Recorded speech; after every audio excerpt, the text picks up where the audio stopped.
ஆசீர்வதியும் ஆசீர்வதியும் நேசர்கத்தாவே. யாக்கோபாய் நான் வந்து உள்ளே பாசகத்தாவே பாசகத்தாவே. இந்த இருவரத்தை கர்த்தர் எல்லா தடைகளை நீக்கப்பட்டு கர்த்தர் உங்களை ஆசீர்வதிக்க வல்லவராக இருக்கிறார்கள். கர்த்தர் உங்களை வாசல் படியில் நின்று கதவை தட்டுகிறவராக இருக்கிறார்கள். நம்ம தான் நம்ம உள்ள கூப்பிடுறது கிடையாது, நம்ம இருதயத்தில் கர்த்தரை கூப்பிடுறது கிடையாது. ஆண்டவரே என் இருதயத்தில் நீங்க வாங்க ஆண்டவரே, என் இருதயத்தில் நீங்க வாங்க ஆண்டவரை நீ கூப்பிட்டீங்கன்னா கர்த்தர் இந்த நாளில் உங்களுக்கு எல்லா விதமான ஆசீர்வாதத்தையும் கொடுக்க வல்லவராக இருக்கிறார். உன் கிருபை எனக்கு போதுமே, எந்த வாழ்வில் செழித்தோங்குமே. உன் கிருபை எனக்கு வேண்டுமே, எந்த வாழ்வில் செழித்தோங்குமே. நீ வேண்டும் கர்த்தாவே எங்கள் வாழ்விலே, அது போதும் என்றென்று நன்றி சொல்லுவே. நீ வேண்டும் கர்த்தாவே எங்கள் வாழ்விலே, அது போதும் என்றென்று நன்றி சொல்லுவே. ஆசீர்வதியும் ஆசீர்வதியும் கர்த்தாவே. யாக்கோபாய் நான் வந்து உள்ளே பாசகத்தாவே பாசகத்தாவே. இன்றே வேண்டுமே இப்போ தாருமே, இன்றே வேண்டுமே இப்போ தாருமே.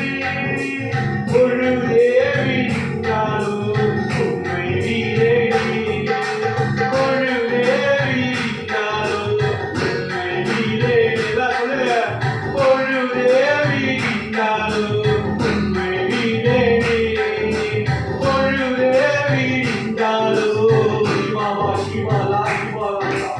ஆண்டவரே இக்காமலா சிகரவதன வேதிவாலா. அப்பா என் வாழ்க்கையை மாற்றுங்க வல்லவரா இருக்கிறீங்க ஆண்டவரே. அப்பா என்னோடு உணவாடினதுக்காக ஆண்டவரே, இப்படியாப்பட்ட ஒரு சூழ்நிலை ஏற்படுத்தி கொடுத்த கிருபைக்காக நன்றி சொல்கிறேன் ஆண்டவரே. இந்த இரவு நேரத்தில் ஆண்டவரே உம்மை பாடும்படியாக, நீ செய்த நன்மைகளை நினைக்கும்படியாக நீ கொடுத்த இந்த தருணத்திற்காக உமக்கு நன்றி ஆண்டவரே. அப்பா எல்லாம் உடைய கருத்தில் ஒப்புக்கொடுக்கிறப்பா, நீங்க வருகிற வரைக்கும் ஆண்டவரே, நீங்க வருகிற வரைக்கும் ஆண்டவரப்பா ஆண்டவரே உண்மையை நோக்கி பார்க்க கிருபை தாருங்க ஆண்டவரே. அப்பா நீங்க வருகிற வரைக்கும் ஆண்டவரே, நீங்க செய்த நன்மைகளை நினைத்து நினைத்து ஆண்டவரே உங்களை பாரு உங்களை புகழ கிருபை தாருங்க அப்பா. அச்சா உமக்கு நன்றி ஆண்டவரே, அச்சா உமக்கு நன்றி. காலையிலே மதியானத்திலே இரவிலே நடுஜாமத்திலே, காலையிலே மதியானத்திலே இரவிலே நடுஜாமத்திலே, என் ராஜாவே பள்ளத்தாக்கின் நீலியே, என் ராஜாவே பள்ளத்தாக்கின் நீலியே. என்னை வாழ வைக்கும் வந்து வீடும் தென்றலே, என்னை வாழ வைக்கும் வந்து வீடும் தென்றலே. எப்ப வருவீரோ இயேசுவே, எப்ப வருவீரோ, என் இதய கதவை திறந்து நான் காத்திருக்கிறேன். ஏசையா ஏசையா, எப்ப வருவீரோ என்று சொல்லுங்கய்யா. ஆண்டவரே அப்பா நீங்க வருகிற வரைக்கும் உமக்காக நாங்க காத்திருக்கிற கிருபை தாங்க ஆண்டவரே. அப்பா நாங்க ஒவ்வொரு நாள் ஆண்டவரே உங்க வருகையை நிறுத்தி அப்படியாப்பட்ட ஒரு வாழ்க்கையை வாழ எங்களுக்கு ஒப்பு கொடுக்குற ஆண்டவரே கிருபை தாருங்க அப்பா. எல்லாவற்றுடைய கருத்துல ஒப்பு கொடுக்கிற பாதுகாத்துக் கொள்ளுங்க. வருகிற காரியங்களுடைய கருத்துல ஒப்பு கொடுக்கிற தேவ ஆவியானவர் இதோடு பேச போற தயவுக்காக நன்றி சொல்றேன். எல்லாவற்றையும் கருத்துல ஒப்பு கொடுக்கிறோம், பாதுகாத்துக் கொள்ள வழிநடத்துங்க. இயேசுவின் நாமத்தில் செபிக்கிறோம் எங்கள் ஜீவன் நல தகப்பனே.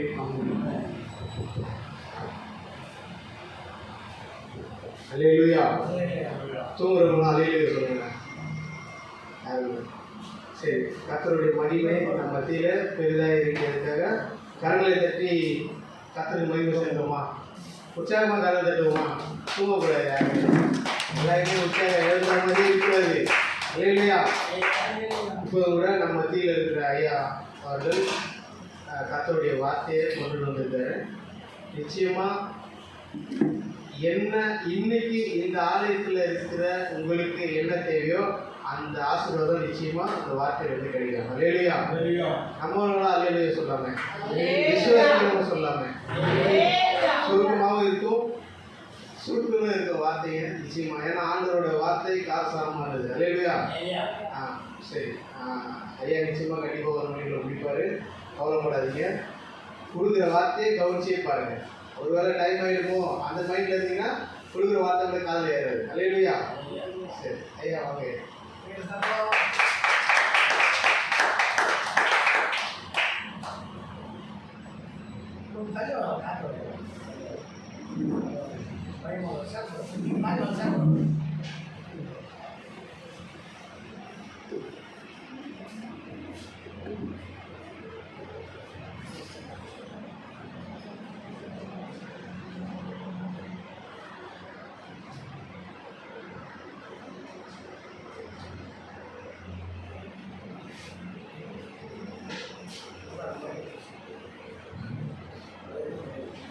ஹல்லேலூயா.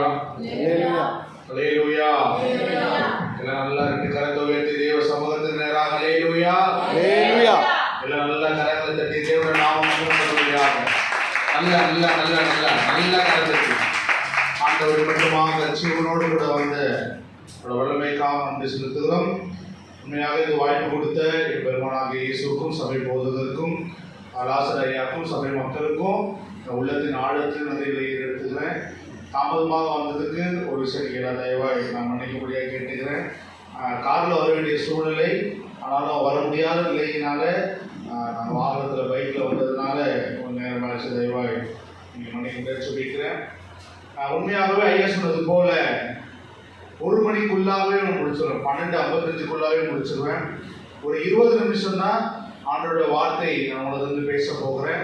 அதனால நீ யாரும் பயப்பட வேணாம், யாரும் கவலைப்பட வேணாம். நீ சொன்ன மாதிரி 1 மணிக்கு நீங்க வீட்டுக்கு போய் படுத்துடலாம். அல்லேலூயா. அல்லேலூயா. ஆனா நீங்க பிரசங்கம் கேட்கலன்னா நான் விடிய விடிய பேசுவேன். அல்லேலூயா. இப்போ நான் விடிய விடிய பேசுறதும் 20 நிமிஷம் முடிக்கிறதும் யார் கையில இருக்கு? சத்தமா சொல்லுங்களேன், எல்லாரும் வாய் திறந்து சொல்லுங்களேன். யார் கையில இருக்கு? உங்க கையில இருக்கு. சரி, என்னோட கூட திருப்பிக் கொள்ளுங்கள். 2 ராஜாக்கள் பழைய ஏற்பாட்டிலே 468வது பக்கம். 2 ராஜாக்கள் 4ஆம் அதிகாரத்துல 1 - 7 வசனமாக ஒவ்வொரு வசனத்தை வாசிக்கிறோம். 2 ராஜாக்கள் பழைய ஏற்பாட்டிலே 468வது பக்கம்.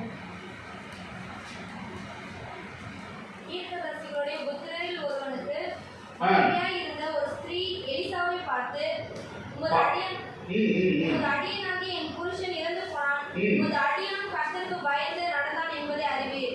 கடன் கொடுத்தவன் இப்பொழுது என் 2 குமாரரையும் தனக்கு அடிமைகளாக்கக் கொள்ள வந்தான் என்றார். அல்லேலூயா.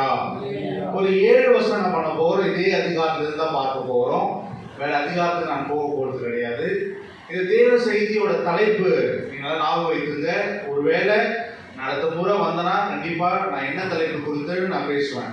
அன்னைக்கு நான் முடிவு பண்ணுவேன், நீங்களா தூக்கத்தோட கேட்டீங்களா தெளிவா கேட்டீங்களான்னு. அப்போ இந்த தேவ செய்தியோட தலைப்பு என்னன்னா, நான் மாறினால் எல்லாம் மாறும். அல்லேலூயா. தலைப்பு என்ன? நான் மாறினால் எல்லாம் மாறும். தலைப்பு என்ன? நான் மாறினால் எல்லாம் மாறும். இருபது வந்திருக்கிற உங்களுக்கு எல்லாருக்குமே என்ன இருக்கணும்? வாழ்க்கையில வாழ்க்கை மாறணும்னு ஒரு ஆசை இருக்கும். இருக்குமா இல்லையா? எல்லாருமே என்ன இருக்கும்? ஆசை இருக்கும். ஆனா என் வாழ்க்கை மாறணும்னா முதலாவது நான் மாறினா என் வாழ்க்கை என்ன ஆயிடும்? மாறிடும். அப்ப இந்த விதவை அவங்க வாழ்க்கையில மாறினாங்க. அவங்க என்ன மாறினாங்க, எப்படி மாறினாங்க, அவங்க வாழ்க்கை எப்படி மாறுச்சுன்னு நம்ம பார்க்க போறோம். பாருங்க, அந்த முதல் வசனத்துல அவங்க நம்ம படிக்கும் பொழுது அவங்க யாரும் இருக்கிறாங்க? ஒரு விதவையாக இருக்கிறாங்க. அல்லேலூயா. அவங்க தீர்க்கதரிசியோட புத்திரருக்கு மனைவியா இருந்தவங்க ஆனாலும் கால சூழ்நிலையினால அவங்க என்ன ஆயிட்டாங்க, விதவியா மாறிட்டாங்க. அப்ப இன்னைக்கு ஒரு எம்எல்ஏ பொண்டாட்டிக்கு என்ன ஒரு மரியாதையோ, எம்பியோட மனைவிக்கு என்ன மரியாதையோ, அந்த காலகட்டத்துல தீர்க்கதரிசியோட பையனுக்கு மனைவியா இருந்தவங்க நல்ல ஒரு மதிப்பும் மரியாதையுமா செல்வாக்குமா அந்த ஊருக்குள்ள இருந்த ஒரு பெண் கால சூழ்நிலை என்ன ஆயிட்டாங்க, விதவை ஆயிட்டாங்க. அப்போ இந்த காலத்திலே பாத்தீங்கன்னா விதவைகளுக்கு ஏற்படுகிற கொடுமைலாம் ஆண்களோட பெண்களுக்கு உங்களுக்கு நல்லா தெரியும். ஒரு நல்ல காலத்துக்கு கூட மாட்டாங்க, ஒரு சடங்கு கூட மாட்டாங்க, ஒரு வளகாப்பு கூட மாட்டாங்க, ஒரு நல்ல விஷயத்துக்கு கூட மாட்டாங்க. இப்பவே அந்த மாதிரி. அப்போ அந்த காலகட்டத்துல இவங்க ஒரு விதவையாக இருக்கிறாங்க. ஒரு விதவை அந்த காலத்துல எவ்வளவு துன்பத்தை அனுபவிச்சிருப்பாங்க அப்படின்னு யோசிச்சு பாருங்க. இப்ப என்ன ஆயிடுச்சு அப்படின்னு பாத்தீங்கன்னா, இவங்களுக்கு கடன் கொடுத்தவன் என்ன பண்றான், இந்த அம்மாவுக்கு 2 பிள்ளைங்க இருக்கிறாங்க, 2 பசங்க இருக்காங்க. கடன் கொடுத்தவன் என்ன பண்றான், கடன் வாங்க முடியாததுனால ஒரு 2 பசங்க என்ன பண்ண போற கூட்டிட்டு போக போறேன்னு சொல்லிட்டு அவன் என்ன பண்றான், பிரச்சனை பண்ணுறான் அப்படின்னு பார்ப்போம். பாருங்க, இந்த அம்மாவுக்கு தன் வாழ்க்கையில இருந்த ஒரே நம்பிக்கை அந்த 2 பசங்க தான். அல்லேலூயா. ஒரே நம்பிக்கை என்னது, 2 பசங்க தான். அவன் என்ன நினைச்சிருப்பாங்க, இந்த பசங்க வளர்ந்து பிற்காலத்துல என்னை காப்பாற்றுவாங்க அப்படின்னு சொல்லிட்டு இந்த விதம் நினைச்சிருப்பாங்க. ஆனா கடன் கொடுத்தவன் என்ன பண்றான், அந்த 2 பசங்களையும் என்ன பண்ண போறேன், கூட்டிட்டு போக போறேன் அப்படின்னு சொல்றான். எனக்கு தெரிஞ்சு அந்த அம்மா தற்கொலை செய்து தவிர வேற அவங்களுக்கு ஒரு ஆப்ஷனே கிடையாது. அல்லேலூயா. பாருங்க, ஒரு மனைவியா இருந்தவங்க விதவை ஆயிட்டாங்க, கடன் பட்டுட்டாங்க, கடன் கொடுக்க முடியல, இருக்கிற 2 பிள்ளைங்களும் ஒருத்த கூட்டு போறவங்க கடங்கார நிற்கிறான். இருந்த அந்த சொந்தமா அவங்களுக்கு போகும்போது இனிமேட்டு அவங்க வாழ்க்கையில பெரிய சந்தோஷம்னு ஒண்ணுமே கிடையாது. அவங்க வாழ்றதுக்கு ஒரு அர்த்தமே கிடையாது. இவங்க வாழ்க்கை நிலைமை இப்படிதான் இருக்கு. முதல் வசனத்துல எப்படி இருக்கு, சாகக்கூடிய நிலைமையில இந்த விதவை இருக்கிறாங்க. ஆனாலும் ஆண்டவர் இவங்க வாழ்க்கை எப்படி மாத்துகிறார் அப்படின்னு நம்ம பார்க்கலாம். 2ஆம் வசனத்தை ஒரு வாசி கேட்கலாம். எலிசா அவளை நோக்கி, நான் உனக்கு என்ன செய்ய வேண்டும், வீட்டில் உன்னிடத்தில் என்ன இருக்கிறது சொல் என்றான்.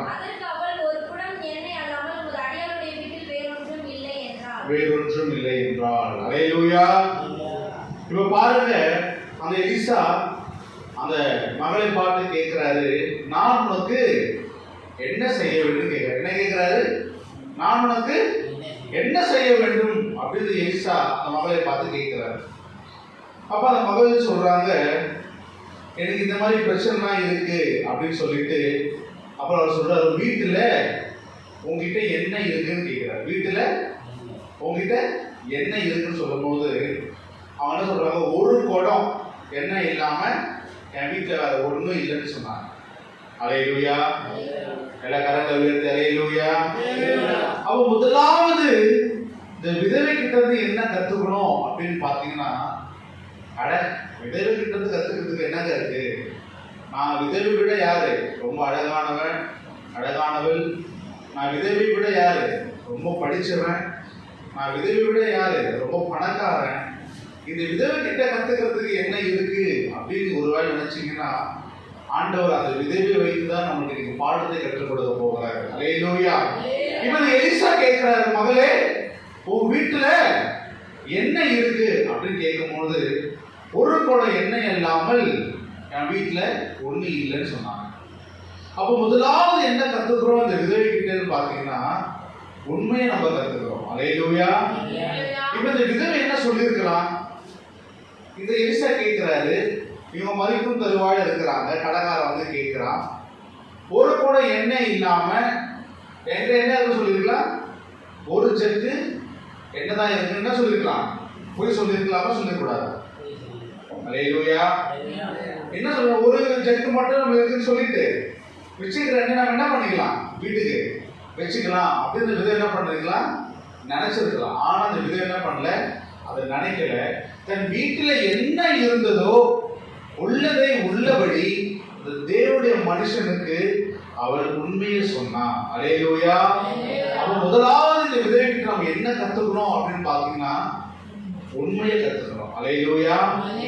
ஒருவேளை உங்க வாழ்க்கையில, உங்க படிப்புல, உங்க வீட்டுல, பெத்தவங்க கிட்ட பசங்க, பசங்க கிட்ட பெத்தவங்க, மனைவி கிட்ட கணவன், கணவன் கிட்ட மனைவி, ஒருவேளை உண்மை இல்லாம நீங்க வாழ்ந்து கொண்டிருந்தீங்கன்னா உங்க வாழ்க்கையில இந்த ஜபம் இல்லை, இன்னும் 100 இரவு ஜபத்துக்கு வந்தாலும் உங்க வாழ்க்கையில ஒரு மாற்றம் கிடைக்காது. அல்லேலூயா. அதுக்கு பதிலா இந்த விதவையை போல எல்லாவற்றிலும் யார் ஒருவன் உண்மையா இருக்கிறானோ கர்த்தர் அவனுக்கு சகலத்தையும் நன்மையாக செய்து முடிப்பார். அல்லேலூயா. அவன் எல்லாம் ஒரு வசனம் நல்லா தெரியும். உண்மையுள்ள மனுஷன் என்ன ஆகிறா? பரிபூர்ண ஆசீர்வாதத்தை பெறுகிறான் அப்படின்னு பார்க்கிறோம். அந்த விதவை அந்த ஒரு கொடை என்னன்னு இருக்கிற உண்மையை சொன்னான். அப்ப வரப்போற நாட்கள்ல ஆண்டவரை விசுவாசிக்கிற நீங்க, ஆராதிக்கிற நீங்க, இரவு ஜெபிக்க வந்திருக்கிற நீங்க, எந்த காரியத்திலும், சபை காலத்திலும் சரி, வீட்டு காலத்திலும் சரி, வீடு இல்லாம நீங்க காலேஜ், ஸ்கூலு, வேலை எங்க இருந்தாலும் சரி, ஆண்டோட பார்வை முன்பாக உண்மை உள்ளவர்களாக இருக்க வேண்டும். அல்லேலூயா. அப்போ நீங்க மாறினா உங்க வாழ்க்கையோட காரியம் தன்னாலே மாறும். அல்லேலூயா. நீங்க யாருக்கிட்டையும் போய் என்ன பண்ண தேவையில்லை, முட்டி மோத தேவையில்லை. நீங்க உண்மையா ஆண்டோட பார்வைக்கு ஆண்டவர் என்னை பார்த்து கொண்டிருக்கிறார் என்ற பயத்தோடு இந்த விதவை போல நீங்க உண்மையா இருந்தீங்கன்னா ஆண்டவர் சகல விதத்திலும் உங்களை ஆசீர்வதிப்பார். அல்லேலூயா. பரிபூர்ண நன்மை உண்டாகும். அப்ப முதலாவது நம்ம என்ன கத்துக்கிறோம்? உண்மையா இருக்கணும்னு கத்துக்கிறோம். சரி, 3ஆம் வசனம் வாசிக்கலாம். அப்பொழுது அவன், நீ போய் உன்னுடைய அயல் வீட்டுக்காரர் எல்லாரிடத்திலும் அநேகம் வெறும் பாத்திரங்களை கேட்டு வாங்கி 4ஆம் வசனம். உள்ளே போய் உன் பிள்ளைகளுடன் உள்ளே நின்று கதவை பூட்டி அந்த பாத்திரங்கள் எல்லாவற்றிலும் பார்த்து நிறைந்ததை ஒரு பக்கத்தில் வை என்றான். ஒரு பக்கத்தில் வை என்றான். அப்புறம் 2வது நம்ம என்ன கத்துக்கிறோம் அப்படின்னு பாத்தீங்கன்னா, அயலார் வீட்டுக்கு போய் என்ன சொல்றாரு? என்ன வாங்கு? வெறும் பாத்திரம் வாங்கு அப்படின்னா, அப்ப நீங்க என்ன பண்ண போறீங்க? இந்த பிரேயர் முடிஞ்சு காலைல போயிட்டு வெறும் பாத்திரம் வாங்க போறீங்களா? வாங்க போறீங்களா இல்லையா? வாங்க போறீங்களா இல்லையாமா? வாங்கி வெறும் பாத்திரம் வாங்கி என்ன பண்ண போறீங்க? என்ன ஆவிக்குரிய அர்த்தம் அப்படின்னு பாத்தீங்கன்னா, அயலார் வீட்டுக்கு போய் வெறும் பாத்திரம் வாங்கினா உன் சுற்றி இருக்கிற ஜனங்களுக்கு அவன் தேவைகளை அறிந்து ஜெபிப்பதுதான் அயலார் வீட்டுக்கு போய் வெறும் பாத்திரத்தை வாங்கின்னு அர்த்தம். அல்லேலூயா. பாருங்க, ஒரு பாத்திரம் நிறைந்தது அப்படின்னா நீங்க ஜெபித்த காரியத்துக்கு ஜெயம் கிடைச்சிருச்சுன்னா அது பாத்திரம் நிரம்பிருச்சுன்னு அர்த்தம். வெறும் பாத்திரமா இருக்குதுன்னா அது ஜெப குறிப்புன்னு அர்த்தம். அல்லேலூயா. இப்ப இந்த என்ன சொல்றாரு? அயல் வீட்டுக்கு போய் வெறும் பாத்திரம் கேட்டு வாங்கினா ஆவிக்குரிய அர்த்தம் என்னன்னா, உன் சுத்தி இருக்கிற ஜனங்க உன் இந்திய தேசத்துக்காக, உன் தமிழ்நாட்டுக்காக, இந்த மங்களம் என்ற ஊருக்காக, உன் பங்காளிகளுக்காக, உன் சொந்தத்துக்காக, உன் சர்ச்சை சுத்தி இருக்கிற ஆளுக்காக, உன் தெருவில் இருக்கிற ஆளுக்காக, யாரு என்ன கஷ்டத்துல இருக்கிறா, யாரு என்ன துன்பத்துல இருக்கிறான்னு அறிந்து கொண்டு அது கேலி செய்ய, கிண்டல் செய்யல, அவர்களுக்காக நீ ஜெபிக்கும் பொழுது கர்த்தர் உன்னுடைய சிறையிருப்பை மாற்ற வல்லமையுள்ள தேவனா இருக்கிறார். அல்லேலூயா. அது யோபு தன் சிநேகிதருக்காக ஜெபம் பண்ணும் பொழுது கர்த்தர் அவன் என்ன பண்ணாரு? எல்லாவற்றுக்கும் விடுதலை ஆக்கினார். அப்போ அயலார் வீட்டுக்கு போய் அநேக வெறும் பாத்திரம் கேட்டு வாங்கினா, முதலாவது தேசத்துக்காக ஜெபிக்கிறதுக்கு உங்களை நீங்களே அர்ப்பணித்துக் கொள்ளணும். அல்லேலூயா. அல்லேலூயா. இந்திய தேசத்துல எத்தனை கோடி பேர் இருக்கிறாங்க? இந்திய தேசத்துல, நம்ம வாழ்ற இந்திய தேசத்துல எத்தனை கோடி பேர் இருக்கிறாங்க? சும்மா ஒரு கெஸ் சொல்லுங்க. சும்மா சொல்லுங்க, எத்தனை கோடி?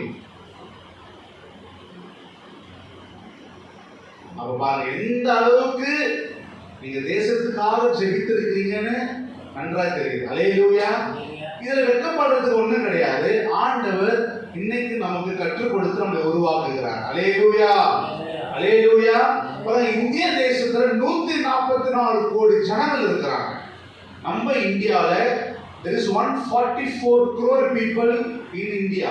நம்ம இந்திய தேசத்துல 144 கோடி ஜனங்களே இருக்கிறாங்க.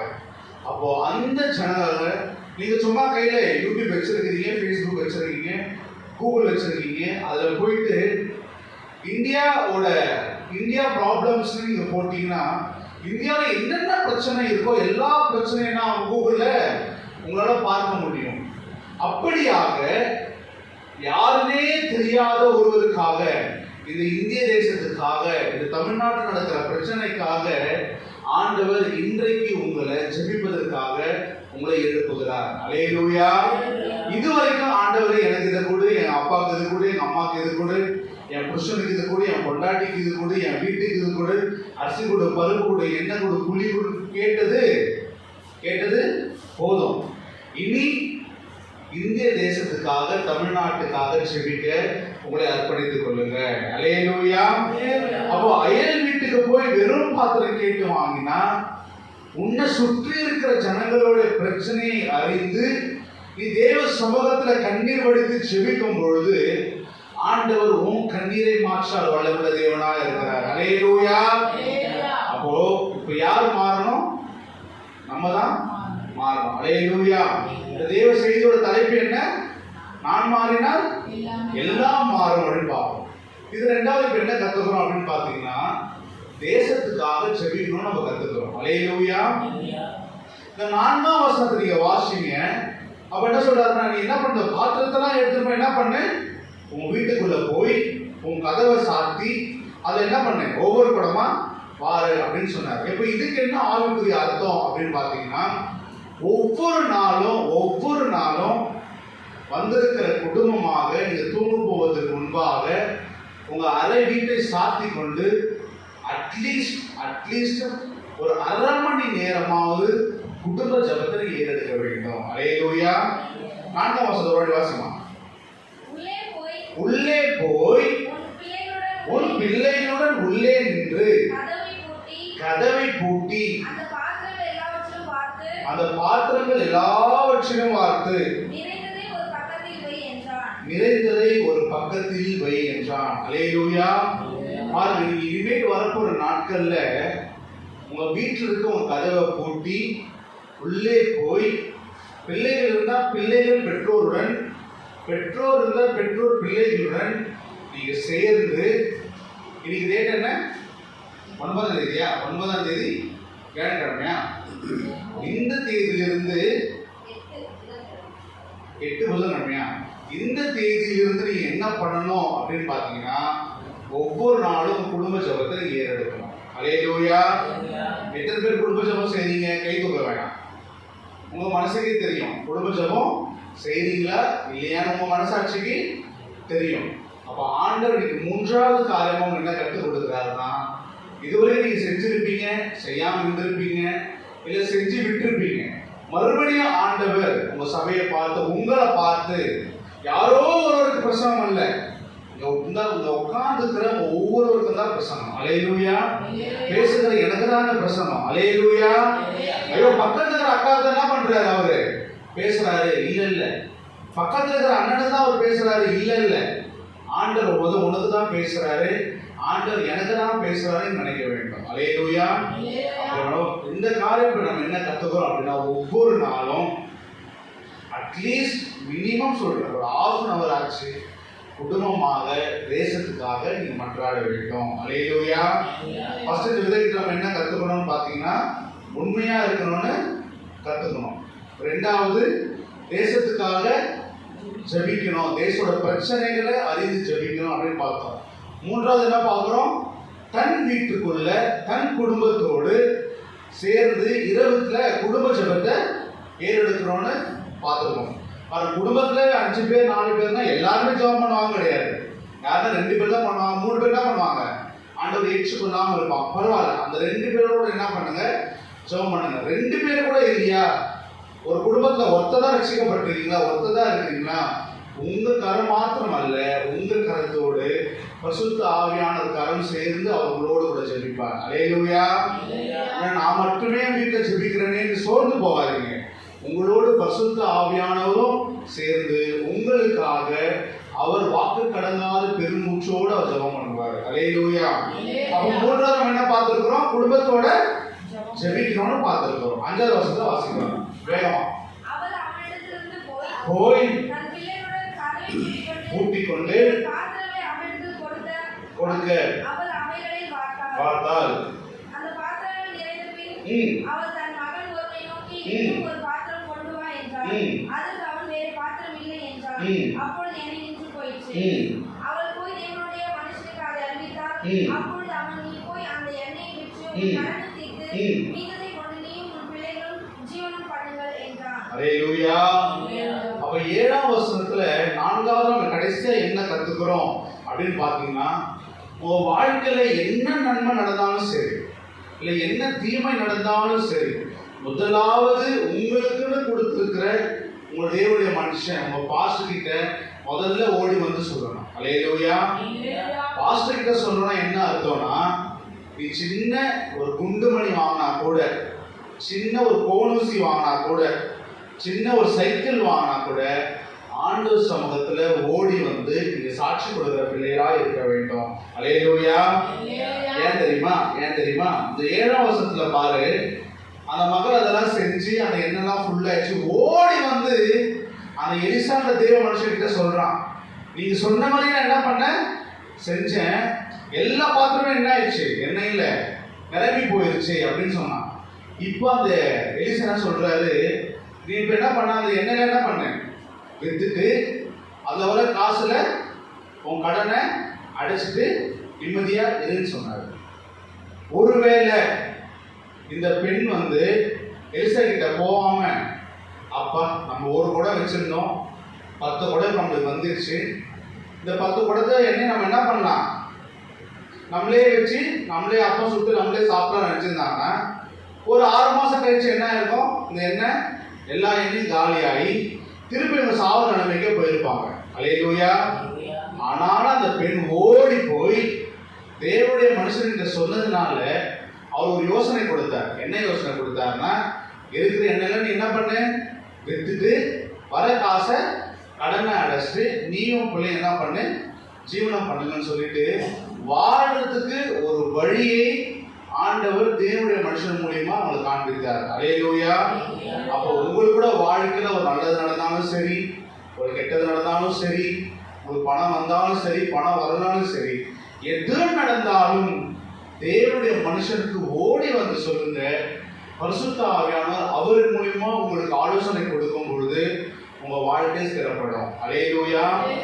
அந்த 7ஆம் வசனத்துல கடைசியில ஒரு நல்ல ஒரு வார்த்தை இருக்கு. என்ன தெரியுமா இருக்கு, ஜீவனம் பண்ணுங்கன்னு சொன்னாரு. அல்லேலூயா. ஜீவனம் பண்ண என்ன அர்த்தம், உயிரோட கூட நீ வாழுன்னு அர்த்தம். அப்ப முதல் வசனம் நம்ம விதவை எப்படி இருந்தாங்க, சாகிறது தவிர இவங்களுக்கு என்ன வழி இல்லை, வேற வழியே இல்லை, செத்துதான் ஆகணும்னு இருந்தாங்க. ஆனா அந்த 7ஆம் வசனத்துல என்ன ஆயிடுச்சு, ஜீவனம் பண்ணுன்னு சொல்லிட்டு அந்த எலிசா பண்ணாருன்னு சொல்லிட்டாரு. அப்போ இவங்க மாறினதுனால இவங்க வாழ்க்கை சாக வேண்டிய வாழ்க்கை உயிரோடு இருக்கிற வாழ்க்கையாக மாறிடுச்சு. அல்லேலூயா.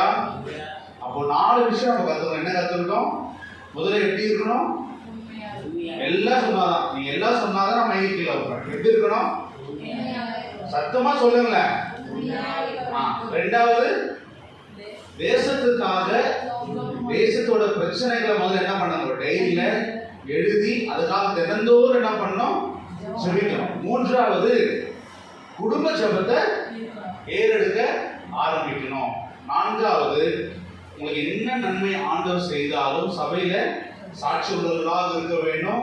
உங்களுக்கு கொடுத்த உங்க போதகருக்கு ஓடி வந்து அது என்ன பண்ணணும், சொல்ல வேண்டும். அப்படி சொல்லும் பொழுது இவ்வளவு விஷயத்த தன் வாழ்க்கையில நம்ம மாற்றி கொண்டதுனால ஆண்டவர் வாழ்க்கையை ஆசீர்வதிச்சார். இதே போல வந்திருக்கிற நீங்க கூட உங்க வாழ்க்கைய கொஞ்சம் மாத்தி ஆண்டவருக்கு நேரா உண்மையா ஒப்பு கொடுத்தீங்கன்னா, நீங்க என்னென்ன காலம் நினைச்சிருக்கிறீங்களோ ஆண்டவர் உங்களுக்கு கொடுத்து உங்களை ஆசீர்வதித்து உங்களை உயர்த்த அவர் வல்லமுள்ளதா இருக்கிறார். அதனால நீங்க மாற வேண்டிய காலத்துல மாறுங்க. உங்களுக்கு என்னென்ன காரியம் மாறணுமோ ஆண்டவர் மாற்றி உங்களை ஆசீர்வதிப்பார். கர்த்தர் தாமே இந்த வார்த்தைகளை ஆசீர்வதிப்பாராக. ஆமென்.